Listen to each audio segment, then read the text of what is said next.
Observatório Nacional, 18 horas, 59 minutos, 0 segundo. Observatório Nacional, 18 horas, 59 minutos, 10 segundos. Observatório Nacional, 18 horas, 59 minutos, 20 segundos.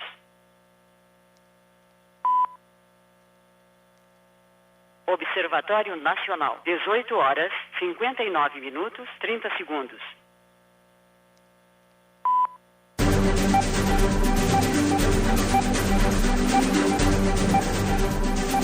Atenção, radialistas de todo o Brasil.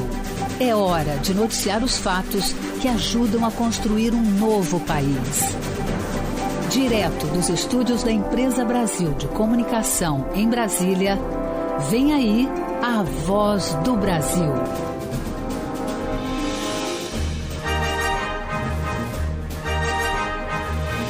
Em Brasília, 19 horas.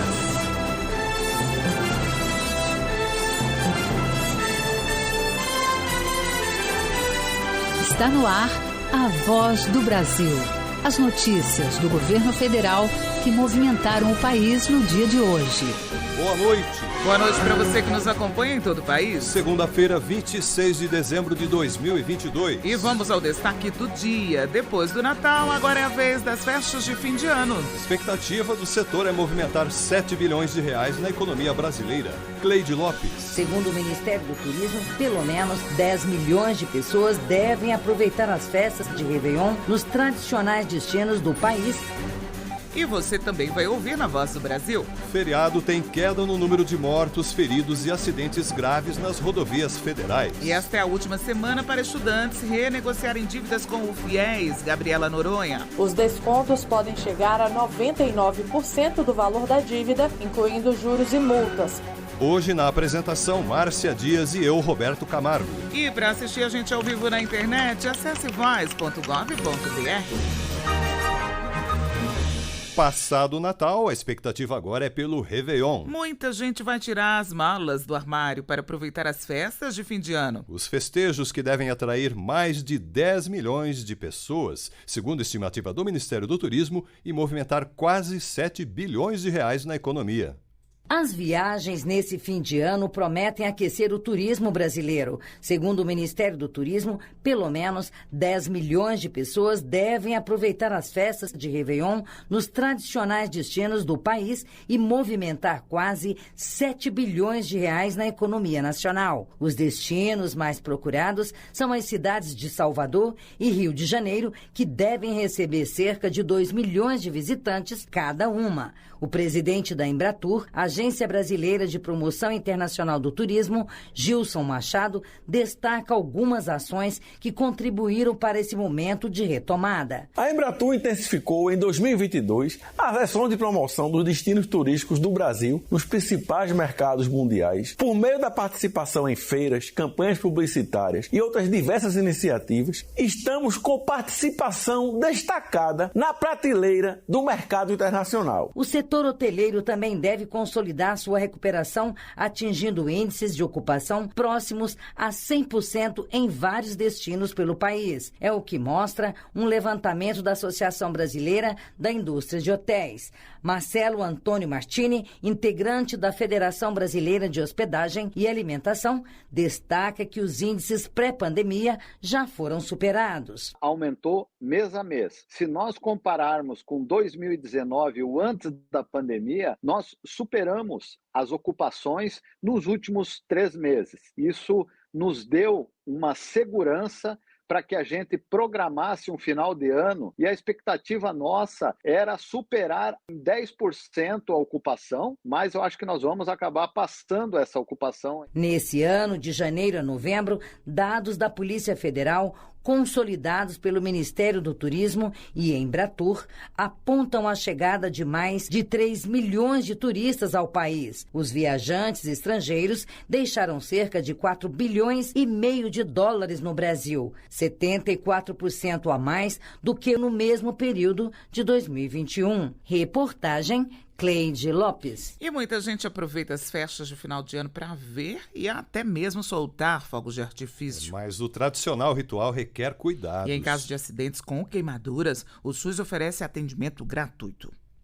Para evitar esse tipo de acidente, os especialistas alertam que fogos nunca devem ser manipulados por crianças ou pessoas que ingeriram bebidas alcoólicas. Fora das festas, também é recomendável manter as crianças longe da cozinha e não acender fogo perto de produtos inflamáveis. Miriam Pazini é enfermeira no Hospital de Clínicas de Uberlândia, em Minas Gerais, que é referência para a região no atendimento a pacientes queimados. Ela destaca o que é preciso fazer em caso de queimaduras. Na hora que queimou, por exemplo, sua roupa começou a pegar fogo, o que tem que fazer? Interromper essa chama o mais rápido possível, pegar um cobertor, alguma coisa e abafar aquela chama, ou rolar a pessoa no chão, se não conseguir apagar, né? E depois resfriar esse local com água fria, 10, 15, 20 minutos. Lembrar de tirar os adornos, que são anéis, relógios, brincos, porque pode ser que a pessoa incha, né, que a gente chama de edema. Se tiver algum tecido grudado na pele, não tenta retirar e procurar o atendimento médico o mais rápido possível. Segundo a Organização Mundial de Saúde, cerca de 180 mil pessoas no mundo morrem por ano por causa de queimaduras. No Brasil, anualmente, são registradas, em média, 150 mil internações para tratamento dessas lesões. Moradora de Araguari, em Minas Gerais, a dona de casa Débora dos Santos teve 40% do corpo queimado depois de um acidente com álcool no ano passado. Tinha um borrifador em cima de uma mureta e estava ventando bastante. Do lado desse borrifador tinha uma chaminha, estava acesa. E aí, bem na hora que eu sentei, aquilo lá meio que explodiu. Então, o vento veio na minha direção e do jeito que veio, eu já fiquei toda em chamas. Eu queimei o rosto inteiro, desde o rosto até meu joelho, eu tenho cicatrizes. O braço, eu queimei bem mais, eu fiz uma cirurgia, né, tive que fazer enxerto. O Sistema Único de Saúde oferece tratamento gratuito para queimaduras. São 48 estabelecimentos habilitados como centros de referência na assistência a queimados. São oferecidos medicamentos, próteses, materiais especiais e exames necessários para atender as vítimas. Reportagem Márcia Fernandes. O Ministério da Saúde recebeu mais um lote de vacinas bivalentes contra a Covid-19. As vacinas bivalentes são aquelas que oferecem proteção para mais de uma cepa de um vírus. O lote com 2.800.000 doses chegou na noite de ontem. Com isso, o Brasil já soma mais de 9.600.000 doses de imunizantes da Pfizer que protegem contra a cepa original do coronavírus e contra as duas subvariantes Ômicron. As vacinas vão passar por avaliação e análise do Instituto Nacional de Controle de Qualidade em Saúde e só vão ser distribuídas após divulgação de nota técnica com orientações sobre aplicação e público-alvo. O Ministério da Saúde reforça que as vacinas disponíveis desde o início da campanha têm eficácia comprovada na proteção contra a Covid-19, evitando casos graves da doença. E orienta que quem ainda não se vacinou deve buscar o posto de saúde mais próximo para receber a dose de reforço.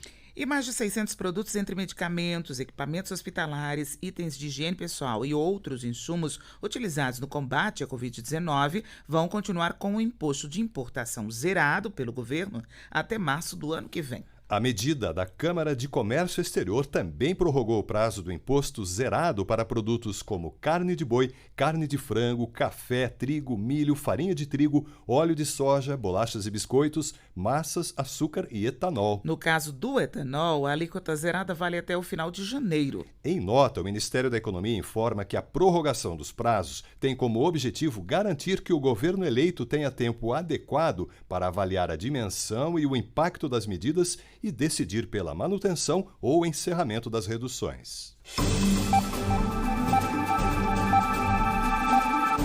O feriado de Natal apresentou queda no número de mortes, feridos e acidentes graves nas rodovias federais. É o que aponta o balanço da Operação Natal, divulgado hoje pela Polícia Rodoviária Federal. Durante a operação, realizada entre a última quinta-feira e ontem, houve redução de 38% no número de mortes, 82% no número de feridos e 65% em acidentes graves, em relação ao mesmo período do ano passado. Segundo a Polícia Rodoviária Federal, o resultado resultado do aumento de 18% no número de policiais que atuaram nas estradas. Quase 61 mil veículos e mais de 85 mil pessoas foram abordadas. 95 motoristas foram presos por crime de embriaguez ao volante. Ainda foram realizadas multas e autuações por ultrapassagem em faixa contínua, condutores e passageiros sem cinto de segurança, falta de dispositivos de retenção para crianças e por dirigir sob influência de álcool. Os números da Operação Natal estão na página da Polícia Rodoviária Federal na internet,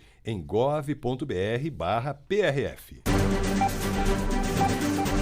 Estudantes com parcelas em atraso no FIES têm até o final da semana para renegociarem a dívida. Mais de 900 mil universitários podem regularizar a situação com descontos de até 99% sobre o saldo devedor, incluindo juros e multas. E também tem desconto para quem está com as parcelas em dia, mas quer quitar a dívida de forma antecipada.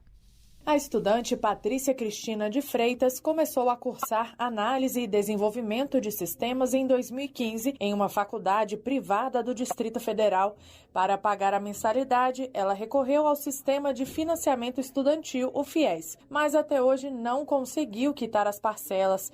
Ela conta que sua esperança está na possibilidade de renegociar a dívida. O nome da gente está sujo, a gente precisa fazer outras coisas, a gente tem outros sonhos, né? E aí a gente fica sem acesso porque a gente não consegue pagar. Agora eu vou ver a questão do financiamento, uma parcela que está dentro do meu alcance. Se Deus quiser, eu vou conseguir pagar. Assim como Patrícia, estudantes que contrataram o FIES até o final de 2017 e que não conseguiram pagar as parcelas do financiamento podem renegociar a dívida. As solicitações devem ser feitas junto aos agentes financeiros do FIES, Caixa Econômica Federal ou Banco do Brasil, até 31 de dezembro deste ano. Os descontos podem chegar a 99% do valor da dívida, incluindo juros e multas, como explica Rafael Tavares, coordenador geral de concessão e controle do financiamento estudantil do FNDE, Fundo Nacional de Desenvolvimento da Educação. Por exemplo, aqueles que têm mais de 360 dias de atraso, né, no contrato,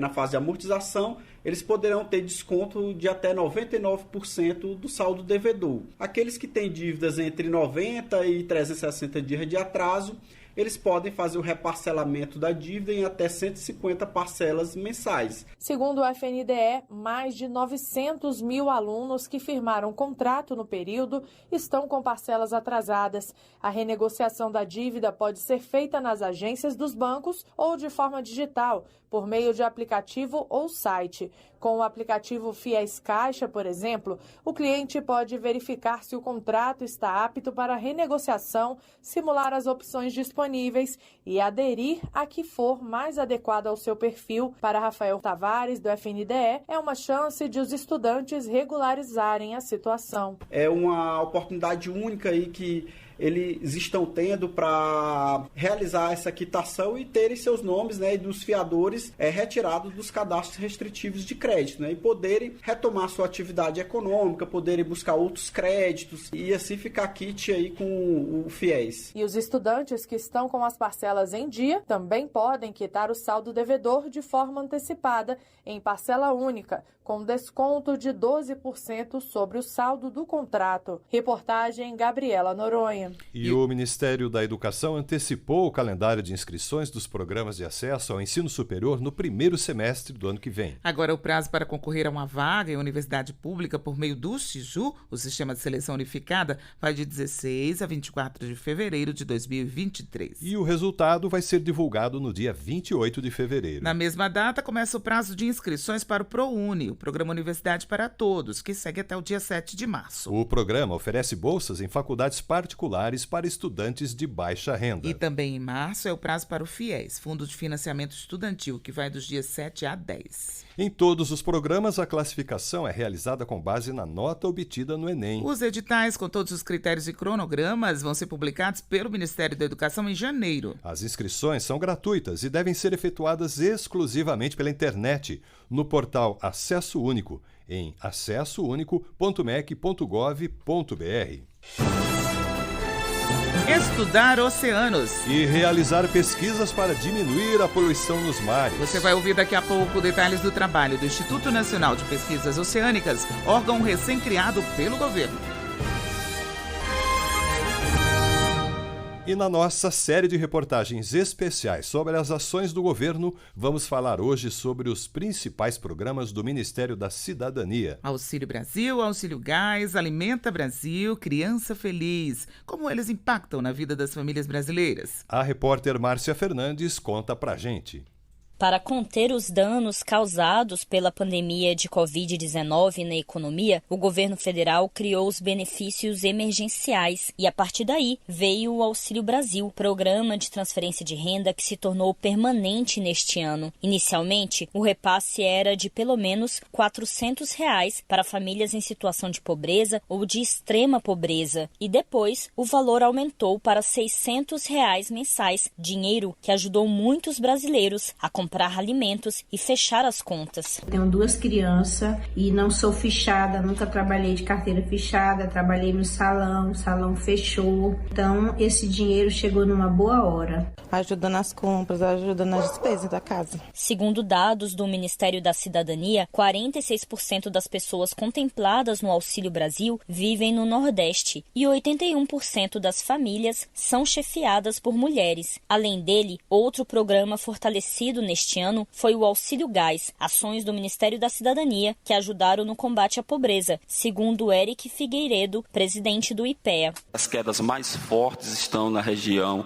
Norte e Nordeste, com destaque para o Acre, Bahia, Pernambuco, e o Rio de Janeiro entra ali nos top 10 de quedas. É o único estado fora do Norte e Nordeste em que você tem uma queda expressiva na pobreza, mas em geral você tem uma queda generalizada na pobreza por conta das ações do Ministério da Cidadania. E para ajudar no campo, foram investidos R$ 700 milhões no Alimenta Brasil, uma iniciativa em que o governo federal compra produtos da agricultura familiar com dispensa de licitação e os destina às pessoas em situação de insegurança alimentar e nutricional, e atendeu produtores familiares como o agricultor Welton da Silva. O programa tem ajudado bastante o pequeno produtor a comercializar o seu produto. Atenção também ao desenvolvimento infantil. A principal estratégia de atenção à primeira infância do governo federal, o Criança Feliz, promove visitas às casas de famílias inscritas no Cadastro Único, que tenham gestantes e crianças de até 6 anos. Nesses encontros, os responsáveis recebem orientações sobre como cuidar da saúde e estimular o desenvolvimento cognitivo,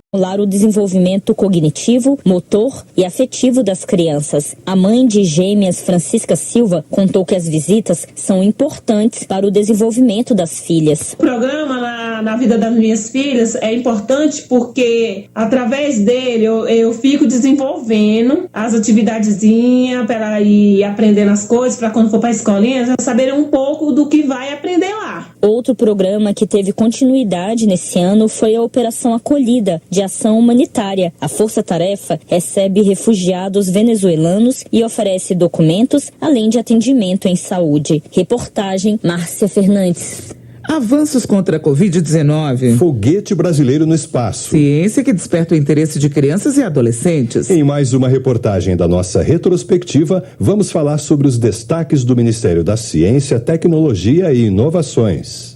Durante uma semana, crianças, jovens e entusiastas da ciência e tecnologia compartilharam impressões e descobertas no pavilhão do Parque da Cidade, em Brasília. A Semana Nacional de Ciência e Tecnologia encerrou um ano de atividades intensas no setor. Segundo Daniel Lavoura, diretor de promoção da semana, a ideia era despertar o interesse dos mais jovens para a ciência. A finalidade aqui é despertar vocações para a área científica e tecnológica, principalmente nas crianças, nos jovens estudantes, para que eles queiram ser cientistas, médicos, engenheiros, se motivem a estudar. O ano na ciência e tecnologia também contou com o início dos testes clínicos com voluntários da primeira vacina totalmente nacional contra a Covid-19.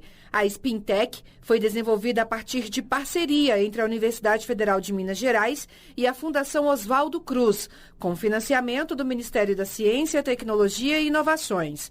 A reitora da Universidade Federal de Minas Gerais, Sandra Goulart, falou da importância dos investimentos no setor. Mais do que pensar e valorizar esses pesquisadores, nós precisamos principalmente que haja investimento contínuo e sustentável em ciência, tecnologia e educação. Paulo Alvim, ministro da Ciência, Tecnologia e Inovações, destacou a importância da ciência durante a pandemia do coronavírus. Educação, ciência e tecnologia que constrói o futuro. E quando somos chamados a resolver problemas, estamos de prontidão. Toda a comunidade científica, toda a comunidade tecnológica, e essa foi talvez a maior demonstração que nós tivemos durante a pandemia. E teve foguete brasileiro lançado aos céus a partir do Centro de Lançamento de Alcântara. O VSB-30 vai permitir que cientistas brasileiros realizem pesquisas em áreas como biologia, medicina, desenvolvimento de fármacos e criação de novos materiais. Carlos Moura, presidente da Agência Espacial Brasileira, falou do ineditismo da ação. Com esse foguete, com esse voo exitoso, agora nós podemos dizer que temos o centro de lançamento, temos o foguete, todos os equipamentos para poder prover esse tipo de serviço. Atrair o interesse de crianças para a ciência e tecnologia é uma das estratégias do governo para fazer o setor crescer. Por isso, beneficiários do Auxílio Brasil estão sendo incentivados a se aventurar nas ciências. É o caso de Gleiciane de Souza Ferreira, aluna do 5º ano do ensino fundamental, que ganhou um prêmio de R$1.000 e uma bolsa de iniciação científica do CNPq, voltada para famílias que integram o programa de transferência de renda. Sonho em ser cientista, fazer umas experiências que eu nunca fiz. As medidas adotadas pelo governo brasileiro na área de ciência e tecnologia fizeram com que o Brasil avançasse 3 posições no ranking global de inovação. O país pulou da posição 57 para a posição 54, no estudo elaborado pela Organização Mundial da Propriedade Intelectual, agência especializada das Nações Unidas. Reportagem Luana Karen. Estudar os oceanos e a diversidade que existe neles. E também incentivar pesquisas para diminuir a poluição e, dessa forma, contribuir para formas de uso dos mares sem agredir o meio ambiente. Esse é o foco de um novo instituto, o INPO, ligado ao Ministério da Ciência, Tecnologia e Inovações. Os oceanos cobrem 71% do planeta e são o lar de 80% de toda a vida existente na Terra. E para ampliar as pesquisas nessa área aqui no Brasil, foi criado o INPO, Instituto Nacional de Pesquisas Oceânicas, a nova organização social que será vinculada ao Ministério da Ciência, Tecnologia e Inovações, vai apoiar as atividades de pesquisa oceânica no país.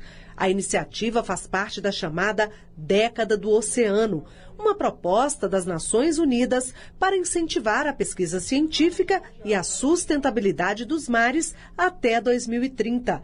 O diretor-geral do Instituto Nacional de Pesquisa Oceânica, Sérgio Steffen, detalha alguns temas que serão priorizados. O problema dos plásticos nos oceanos hoje é uma questão discutida no mundo inteiro. A poluição como um todo dos oceanos, as questões do aquecimento global, problema da acidificação dos oceanos. O Instituto tem uma série de atividades pela frente. Vai, por exemplo, propor mecanismos de informação e difusão do conhecimento, como uma plataforma de dados abertos com indicadores da pesquisa oceânica. Outra ideia é integrar os projetos de monitoramento e observação oceânica, que atualmente estão isolados em diferentes instituições em todas as regiões do país. O INPO também vai captar recursos de fontes privadas e públicas nacionais e internacionais. Marcelo Morales, secretário de Pesquisa e Formação Científica do MCTI, explica que o estudo dos oceanos contribui para a sociedade como um todo, até mesmo para questões como segurança alimentar. Os oceanos é fonte inesgotável, se tratado de forma sustentável, de alimentos. Nós estamos falando também de extração de forma sustentável e muito cuidadosa de petróleo em águas profundas, né? E tudo isso depende de ciência, para que a gente não cause danos ao meio ambiente. Um contrato entre a instituição e o Ministério de Ciência, Tecnologia e Inovações vai definir os resultados que deverão ser entregues pelo INPO. O orçamento anual será de R$10 milhões. Reportagem Luciana Colares de Holanda. O governo zerou as alíquotas do PIS e da COFINS sobre as receitas do transporte aéreo regular de passageiros. A medida entra em vigor a partir do dia 1º de janeiro e vai ter validade de 4 anos. O benefício fiscal vai representar uma redução de custos para o setor aéreo de mais de 500 milhões de reais por ano. A desoneração foi concedida por meio de medida provisória editada pelo presidente Jair Bolsonaro e tem o objetivo de reduzir os custos e promover o fomento do setor, um dos mais prejudicados pela pandemia. O Ministério do Desenvolvimento Regional atualizou os critérios para a declaração de situação de emergência ou estado de calamidade. Dentre as mudanças estão redefinições do que configura evento adverso, dano, prejuízo e desastre. O reconhecimento da situação de emergência ou estado de calamidade pela Defesa Civil Nacional permite que as cidades solicitem recursos ao Ministério do Desenvolvimento Regional para atendimento à população afetada. E essas foram as notícias do Governo Federal. Uma realização da Secretaria Especial de Comunicação Social do Ministério das Comunicações. Com produção da Empresa Brasil de Comunicação. Fique agora com as notícias do Poder Judiciário e do Congresso Nacional. Boa noite. Boa noite para você, até amanhã. A Voz do Brasil. Governo Federal.